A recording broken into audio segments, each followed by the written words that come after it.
नमस्कार दोस्तों, जय माता दी। मैं वैष्णवी आप सभी का स्वागत करती हूँ हुमा ऑफिशियल के चैनल पे। बहुत प्यारा सा कहारवा की चुटकुला गीत है, कैसा लगा कमेंट करके जरूर। बहुत प्यारा गीत है, कैसा लगा कमेंट जरूर कीजिए। अरे बगिया माँ बोलाई को यलिया हो हमनी कौना लागै। बगिया माँ बोलाई को यलिया हो हमनी कौना लागै। नी कौना लागै हमनी कौना लागै। नी कौना हमनी कौना लागै। बगिया माँ बोलै को यलिया हो हमनी कौना लागै।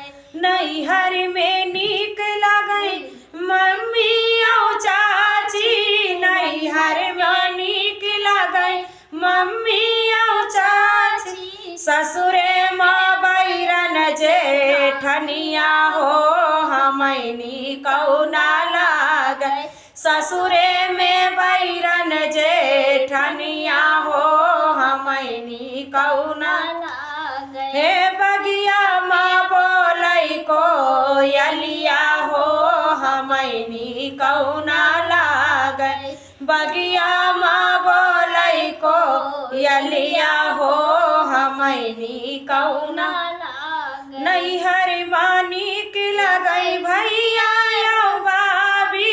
नैहर में नीक लागै भैया औ भाभी। ससुरे माँ बैरन नदिया हो हमनी कौना लागै।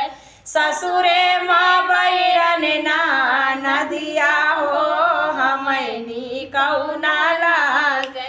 बगिया माँ बोलै को यलिया हो हमनी कौना लागै। नैहर में नीक लागै भैया भतीजावा। नैहर में नीक लागै भैया भतीजावा। भैया भतीजावा हो भैया भतीजावा। नैहर में नीक लागै भैया भतीजावा। ससुरे माँ लहुरा दे वरवा हो हमनी कौना लागै। ससुरे में लहुरा दे वरवा हो हमनी कौना लागै। न बगिया माँ बोलै को यलिया हो हमनी कौना लागै। तो दोस्तों, आप सभी को कैसा लगा हमारा ये प्यारा प्यारा गीत कमेंट करके जरूर बताइए।